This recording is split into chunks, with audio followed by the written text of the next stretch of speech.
अच्छा जी, तो हम बात कर रहे थे अलाउबल डिडक्शंस की। तो हमने डेयरी की मैंने बात की कि डेयरी जो बिजनेस में लोग काम कर रहे होते हैं, तो उनके जो जानवर मर जाते हैं, उन जानवरों को ऊपर उनको यूजुअली लॉस होता है। ठीक है, तो पहले टैक्स लॉ में वो कहते थे कि मुर्दा जानवर तो अब बिजनेस के इस्तेमाल के लिए नहीं रहे, तो इनको इन मुर्दा जानवरों के ऊपर, इन मुर्दा जानवरों को सेल करने के ऊपर, या उनकी हड्डियां या उनके जो बकाया जात है उनको सेल करने के ऊपर, या यूजलेस एनिमल्स को सेल करने के ऊपर अगर कोई लॉस होता है तो वो लॉस बिजनेस में अलाउबल एक्सपेंस नहीं होगा। तो फिर जो है बाद में इन्होंने ये स्पेशल प्रोविजन ऐड की और उन्होंने कहा कि जनाब अगर कोई डेड या यूजलेस एनिमल सेल करते हैं और उसके ऊपर कोई लॉस होता है, वो टैक्स में अलाउबल एक्सपेंस होगा। जो थर्ड पॉइंट है इसके अंदर वो है legal, financial and other admin expenses by amalgamated company on amalgamation are allowed as an expense. ये भी असल में पहले ही होता था कि जब दो कंपनीज मर्ज होती हैं तो मर्जर के टाइम पर काफ़ी लंबा चौड़ा खर्चा होता है, लेकिन टैक्स लॉ ये कहता था कि ये जो खर्चा है ना, ये कैपिटल एक्सपेंडिचर है, क्योंकि मर्जर जो है उसका बेनिफिट लॉन्ग टर्म बेनिफिट है, कोई एक साल का बेनिफिट तो है नहीं। तो जब मर्जर होगा तो मर्जर के ऊपर होने वाला जो खर्चा है वो लॉन्ग टर्म खर्चा है, और लॉन्ग टर्म खर्चा being a capital expenditure allowable expense नहीं है। हाउएवर फिर टैक्स लॉ में ये चेंज किया गया और उन्होंने कहा कि अमलगमेशन के ऊपर होने वाला खर्चा अलाउबल एक्सपेंस होगा। अमलगमेशन के ऊपर होने वाला खर्चा अलाउबल एक्सपेंस होगा। तो ये सेक्शन 20 में अलाउबल एक्सपेंसेस 3 दिए गए हैं। उसके बाद हमारे पास है सेक्शन 21। सेक्शन 21,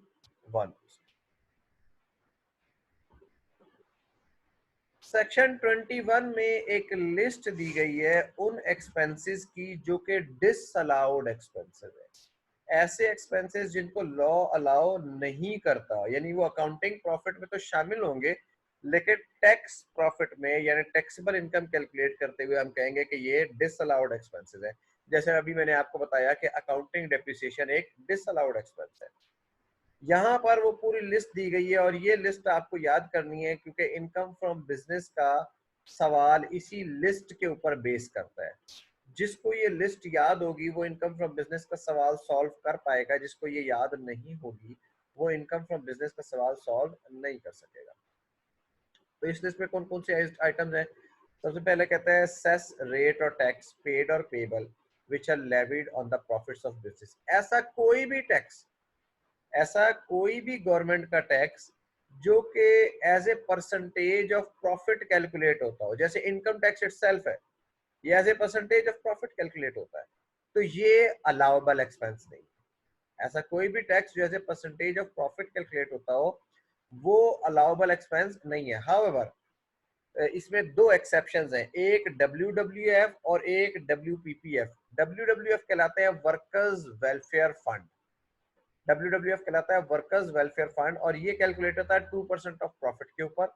और WPPF कहलाता है वर्कर्स प्रॉफिट पार्टिसिपेशन फंड, और ये कैलकुलेट होता है 5% ऑफ प्रॉफिट के ऊपर। ये अलाउबल एक्सपेंसेस है, इनको सेपरेट सेक्शन है, सेक्शन 60A और 60B के तहत स्पेसिफिकली अलाउ किया गया है। तो आपके एग्जाम में अगर WWF आएगा तो आप अलाउबल एक्सपेंस रखेंगे, अगर WPPF आएगा तो आप अलाउबल एक्सपेंस रखेंगे। लेकिन अगर वो कहता है, मसलन अब यहाँ पे मैं नोट्स में लिख देता हूँ से for the sake of argument, यहाँ पर लिखा हुआ है, जैसे मैंने पर्सनल एक्सपेंसेस लिखा था, वो कहता है and cess of ₹20,000 calculated on the basis of profits. तो आप क्या कहेंगे? आप कहेंगे भाई ये सेस चूंकि as a percentage of profit calculate हो रही है, तो ये सेस जो है हमारा डिसअलाउड एक्सपेंस है। ये सेस हमारे लिए क्या है? ये डिसअलाउड एक्सपेंस है। ठीक है, और अगर ये यहाँ पर सेस की बजाय लिखा हो से expense also include WWF of rupees 5,000 calculated as percentage of profit. 5,000 में 2 लाख का 2% 4,000 रुपये होगा। तो आप कहेंगे कैलकुलेटेड एज 2% ऑफ प्रॉफिट। तो आप क्या करेंगे, आप कोई ट्रीटमेंट नहीं करेंगे। अब इसमें कोई फर्दर ट्रीटमेंट की जरूरत नहीं है, क्योंकि WWF जो है वो अलाउबल एक्सपेंसेस है और आपके एक्सपेंसेस में ऑलरेडी शामिल है। तो चूंकि जो अलाउबल एक्सपेंसेस हैं और एक्सपेंसेस में ऑलरेडी शामिल है, तो उसका कोई फर्दर ट्रीटमेंट करने की जरूरत नहीं। ठीक है, अच्छा जी, नेक्स्ट है हमारे पास, ये पॉइंट समझ में आया आपको?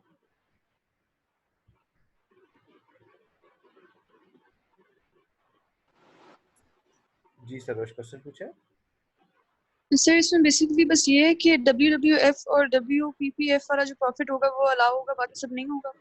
WWF और WPPF का एक्सपेंस होता है, ठीक है, वो एक्सपेंस आपको अलाउ होगा, और उसके अलावा नहीं होगा, इसका मतलब ये है ना। उसके अलावा कोई भी टैक्स जो as a percentage of profit calculate होगा वो अलाउ नहीं होगा। सर इसका क्या मतलब है as a percentage of profit? As a percentage of profit, जैसे इनकम टैक्स है, इनकम टैक्स कैसे कैलकुलेट होता है? इनकम टैक्स प्रॉफिट के ऊपर परसेंटेज अप्लाई करते हैं ना। Yes sir. ठीक है, इसी तरह गवर्नमेंट बाज़ औक़ात मुख्तलिफ किस्म के टैक्सेस लगा देती है जो प्रॉफिट के ऊपर परसेंटेज लगा के अप्लाई होते हैं। जैसे WWF है, WWF कैलकुलेट कैसे होता है? 2% ऑफ प्रॉफिट के ऊपर। WPPF कैसे कैलकुलेट होता है? 5% ऑफ प्रॉफिट के ऊपर। इसी तरह गवर्नमेंट ने एक विंडफॉल लेवी होती है, वो कैलकुलेट होती है 3% ऑफ प्रॉफिट के ऊपर। और भी मुख्तलिफ किस्म के टैक्सेस होते हैं जो कैसे कैलकुलेट होते हैं, गवर्नमेंट क्या करती है, प्रॉफिट की परसेंटेज अप्लाई कर देती है। कुछ टैक्सेस होते हैं जैसे प्रॉपर्टी टैक्स है, प्रॉपर्टी टैक्स कैसे कैलकुलेट होता है, वो कहता है अगर आपकी जमीन जो है वो 5 मरले है तो 5 मरले पे 10,000 रुपये लगेगा, 10 मरले है तो 20,000 रुपये लगेगा। तो वो as a percentage of profit calculate नहीं हो रहा, बल्कि कैसे कैलकुलेट हो रहा है, एक फिक्स आइटम के तौर पर। तो वो टैक्स अलाउबल एक्सपेंस है। ऐसे टैक्सेस अलाउबल एक्सपेंसेस होते हैं। लेकिन कोई और टैक्स है जो as a percentage of profit calculate होता है, तो वो अलाउबल एक्सपेंस नहीं है। अभी क्लियर है?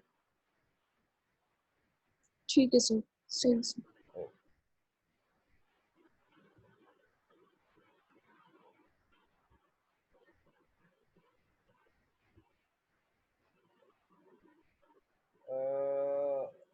अरीबा आपने लिखा है ये नहीं समझ में आया, मैंने दोबारा एक्सप्लेन कर दिया है, तो आप हैंड रेज करें तो मुझे बताएं कि फिर अभी क्या आगे है। Okay,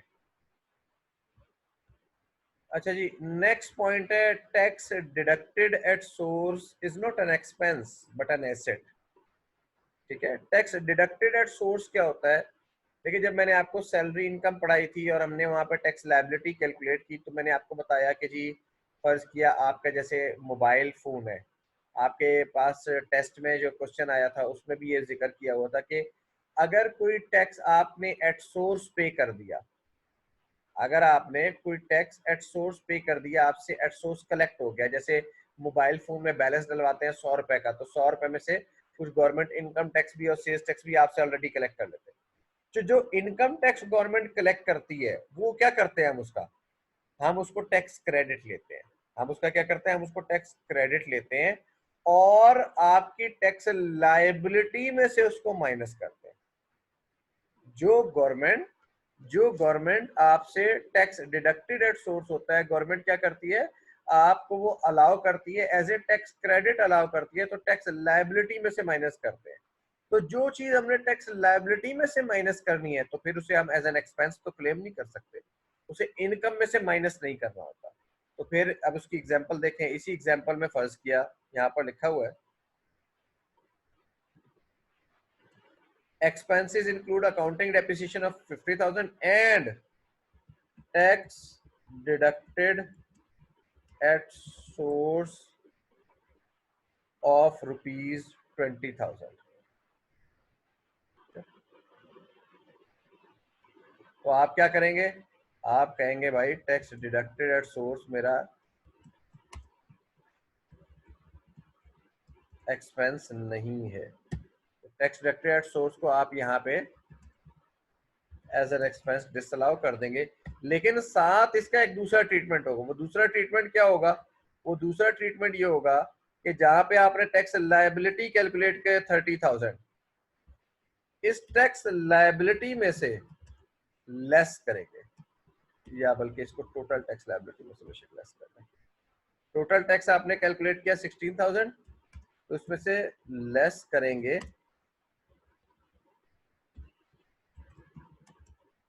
less tax deducted at source, क्योंकि ये क्या है, आपका टैक्स क्रेडिट है। और ये टैक्स डिडक्टेड एट सोर्स कितना बन गया, 20,000 रुपये। तो आपके पास रिजल्ट में क्या आ गया, आपके पास टैक्स पेबल, लेकिन यहाँ पे बल्कि पेबल नहीं है, ये क्या है, रिफंडेबल है। कितने का रिफंड हो गया, 4,000 रुपये का। टैक्स पेबल नहीं आपके पास आया, बल्कि क्या आ गया, रिफंडेबल आ गया।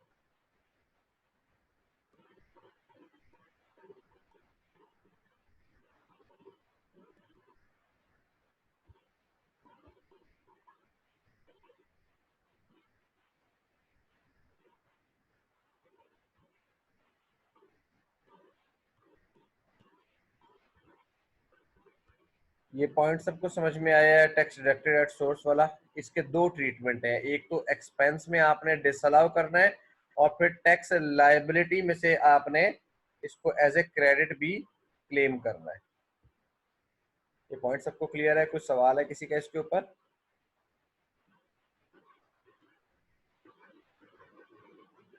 कोई क्वेश्चन नहीं, ओके। जी अरीबा, अस्सलाम वालेकुम सर। वालेकुम सर ये सलाम। बात एक दफा दोबारा रिपीट करते हैं कि हम टैक्स रिफंडेबल है उसको एक टैक्स क्रेडिट क्लेम करते हैं, दूसरा हाँ, एक तो आपने एज एन एक्सपेंस डिसअलाउ करना है, जैसे ये 20,000 को हमने क्या किया, ऊपर एज एन एक्सपेंस डिसअलाउ कर दिया। दूसरा आपने क्या करना है, जो टैक्स लायबिलिटी है उसमें से आप माइनस कर देंगे एज ए टैक्स क्रेडिट। तो आपके पास रिजल्ट में यानी टैक्स जो है वो या पेबल आ जाएगा या रिफंडेबल आ जाएगा। यहाँ पे चूंकि लायबिलिटी कम थी, टोटल लायबिलिटी थी 16,000 रुपए, और टैक्स डिडक्टेड सोर्स था ज्यादा, तो हमारे पास क्या बन गया, रिफंड बन गया। अगर फर्ज किया ये टैक्स लायबिलिटी होती 36,000 और क्रेडिट हमारे पास होता 20,000, तो यहाँ पर हमारे पास फिर भी पेबल ही रहता। तो टैक्स डिडक्टेड एट सोर्स के दो ट्रीटमेंट है, एक एक्सपेंस में डिसअलाउ होगा और दूसरा as a tax credit claim होगा। सर डिसअलाउ होने का क्या मतलब है, एक दफा उसको डिसअलाउ explain होने का करिए। मतलब है, जैसे ये ऊपर हमने प्रॉफिट में ऐड किया ना, ये प्रॉफिट में जी हम ऐड क्यों कर रहे हैं, प्रॉफिट में ऐड इसलिए कर रहे हैं क्योंकि टैक्स लॉ इसे एक्सपेंस नहीं मानता। देखिए आपके नोट में क्या लिखा हुआ है, आपके जो प्रॉफिट एंड लॉस है, जो अकाउंटिंग प्रॉफिट है, इसमें ये एक्सपेंस के अंदर शामिल है 3 लाख रुपया। 3 लाख रुपए में जी 20,000 रुपए का टैक्स डिडक्टेड एट सोर्स शामिल है। टैक्स लॉ कहता है कि ये एक्सपेंस टैक्स में अलाउ नहीं है, यानी टैक्स लॉ की के जब टैक्स प्रॉफिट कैलकुलेट करेंगे, अकाउंटिंग में तो ठीक है, अकाउंटिंग में जब आपने अकाउंट्स प्रिपेयर किए तो अकाउंट्स में तो डाल दिया कि भाई ये एक्सपेंस है, लेकिन टैक्स लॉ ने कहा कि हम ये एक्सपेंस आपको अलाउ नहीं करेंगे, ये एक्सपेंस टैक्स पर्पसेस के लिए अलाउबल एक्सपेंस नहीं है। जब कोई एक्सपेंस अलाउ नहीं होगा तो प्रॉफिट क्या हो जाएगा, इंक्रीज हो कम जाएगा ना। एक्सपेंस सही अलाउ नहीं होगा तो प्रॉफिट सही इंक्रीज सर। होगा ना, एक्सपेंस जी कम सर होगा तो प्रॉफिट बढ़ जाएगा। तो इसलिए हम क्या कर रहे हैं, जो डिसअलाउड एक्सपेंसेस हैं उनको प्रॉफिट में ऐड कर रहे हैं। ठीक ठीक है, यस सर। ओके। कोई और क्वेश्चन है आपका? No sir. Okay, thank you.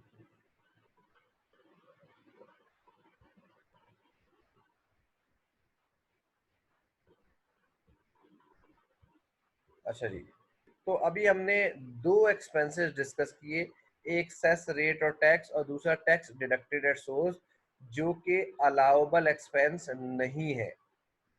तीसरा है आपके पास any payment on which tax is to be withheld at source but not withheld.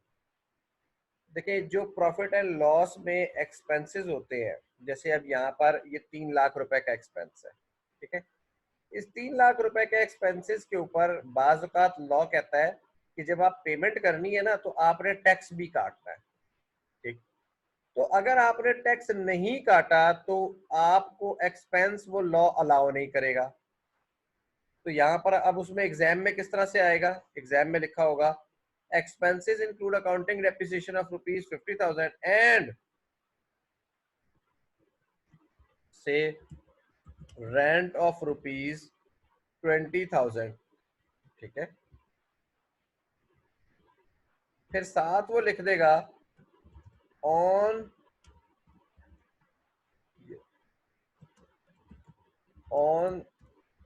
this rent the taxpayer was required to deduct tax but he did not deduct it, ठीक है। अब होता ये है कि लॉ में ना कुछ विदहोल्डिंग टैक्स की प्रोविजन है, जहां पर लॉ कहता है कि यार आपने जब किसी को पेमेंट करनी है ना तो उस पेमेंट के करते हुए एक सर्टेन अमाउंट ऑफ टैक्स आपने पहले ही उसमें से काट लेना है और काट के गवर्नमेंट को जमा करवा देना है और बाकी पेमेंट बंदे को करनी है। मसलन आपने अगर जैसे एसबीएम ने अभी ये जगह किराए पर ली हुई है, फर्ज किया एसबीएम इसका रेंट पे करता है 5 लाख रुपए महीना, तो 5 लाख रुपए महीने में से लॉ क्या कहता है कि 50,000 रुपए टैक्स काटो, मालिक को दो 4.5 लाख रुपया और 50,000 रुपए गवर्नमेंट को जमा करवाने हैं आपने, ये टैक्स लॉ कहता है। अच्छा, ये कौन कौन से सेक्शंस हैं, ये आपके कोर्स का हिस्सा नहीं है।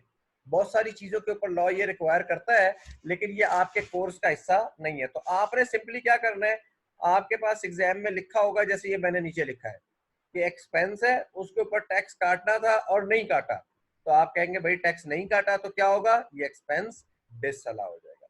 अगर किसी एक्सपेंस के ऊपर टैक्स काटना था और आपने नहीं काटा तो वो एक्सपेंस क्या हो जाएगा, डिसअलाउ हो जाएगा, आप उसे ऐड बैक कर देंगे। तो यहाँ पे क्या करेंगे,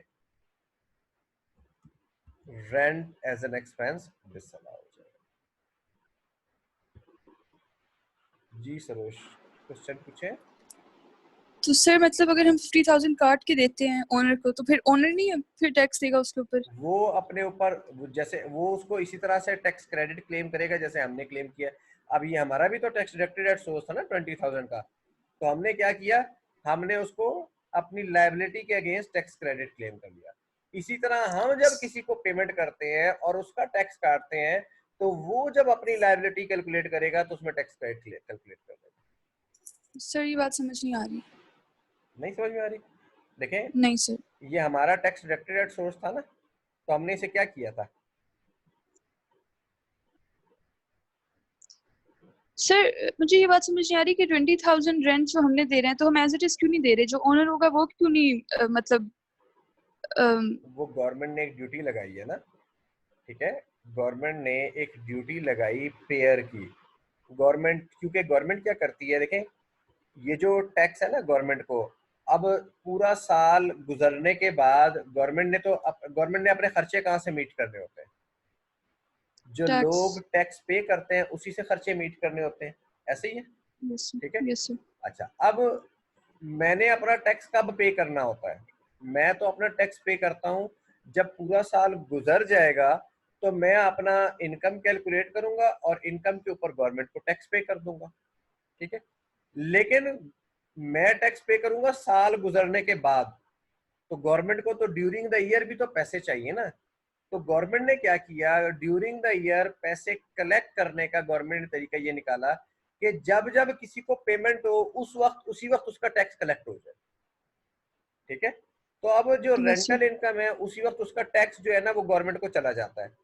जब गवर्नमेंट को टैक्स उसी वक्त चला गया तो गवर्नमेंट ने उसी टैक्स से अपने खर्चे पूरे किए, लोगों की सैलरियां दी, अपने सरकारी मुलाजमीन को अस्पतालों का खर्चा पूरा किया, सड़कें बनाई वगैरह वगैरह, ठीक है। तो ये गवर्नमेंट ने तरीकाकार बनाया है कि ताकि गवर्नमेंट को साथ साथ लोगों को पेमेंट होती रहे, साथ साथ गवर्नमेंट को टैक्स जाता रहे। और फिर ईयर एंड पे क्या होता है, ईयर एंड पे सिर्फ लोग हिसाब करते हैं कि अच्छा यार टोटल मेरी आमदनी इतनी थी, इतना मेरा टैक्स बनता है, इसमें से इतना डिडक्ट हो गया। अगर ज्यादा डिडक्ट हो गया तो लोग रिफंड मांग लेंगे, अगर कम डिडक्ट हो गया तो लोग बैलेंस पेमेंट कर देंगे। इस तरह लोगों के लिए टैक्स पे करना आसान भी हो जाता है, क्योंकि साल के आखिर में अगर आपको इकट्ठा टैक्स पे करना पड़े तो बड़ा मुश्किल होता है, इतनी सारी अमाउंट इकट्ठी पे करनी पड़े। ये थोड़ा थोड़ा टैक्स जो जाता रहता है कट कट के, इससे ये होता है कि साल के एंड पे आपको इकट्ठी पेमेंट नहीं करनी पड़ती, बल्कि एक बैलेंस पेमेंट जो है वो सिर्फ आपको करनी पड़ती है। ठीक है। तो सर मतलब अगर 5 लाख रेंट है हमारे, हमने जो बिल्डिंग ली हुई है, तो 50,000 हमने रेंट जो 50,000 टैक्स जो गवर्नमेंट को दे दिया, जो बाकी 4500,000 बचते हैं वो हमने मतलब 4,50,000 लैंडलॉर्ड, बचते हैं वो लैंडलॉर्ड को लैंडलॉर्ड दे को, दिए। जी उसने बिल्कुल। फिर उसने फर्दर उसमें से टैक्स फिर गवर्नमेंट को देगा या नहीं? हाँ, वो अब देखेगा ना, वो कैलकुलेट करेगा अपनी पूरे साल की इनकम, और फर्ज किया हमने 50,000 काटे थे, उसकी टैक्स लाइबिलिटी बनती है फर्ज किया 70,000 रुपए, ठीक है। तो वो क्या करेगा, 70,000 में से 50,000 माइनस करेंगे, क्योंकि वो तो ऑलरेडी गवर्नमेंट को जा चुका है वो, और 20,000 की पेमेंट करेगा। या फर्ज सही किया है, उसकी ठीक। टैक्स लाइबिलिटी बनती है 40,000 रुपए, तो वो क्या कहेगा, जनाब मैं तो 50,000 गवर्नमेंट को दे चुका हूँ, तो गवर्नमेंट से 10,000 का रिफंड मांग लेगा। ये बिल्कुल एग्जैक्टली वही काम करेगा जो हम यहाँ पे कर रहे हैं। हमने अपनी आमदनी का हिसाब किया, उस आमदनी के ऊपर टैक्स लाइबिलिटी कैलकुलेट करी, और टैक्स लाइबिलिटी कैलकुलेट की, और टैक्स लाइबिलिटी कैलकुलेट करके उसमें से जितना हमारा ऑलरेडी टैक्स कट चुका था, हमने क्या किया, हमने देखा कि यार पेबल बनता है या रिफंडेबल बनता है। हर बंदे ने यही काम करना होगा, सही। ठीक है। और कोई यस क्वेश्चन सर। है आपका? नहीं सर, थैंक यू। ओके जी।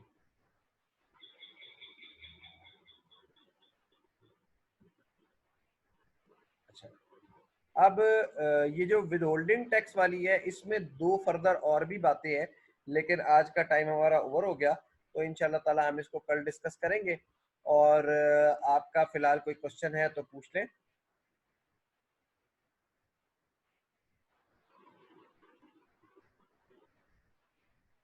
कोई क्वेश्चन नहीं है, ओके, तो फिर कल इंशाल्लाह ताला मुलाकात होगी। Thank you very much, Allah Hafiz.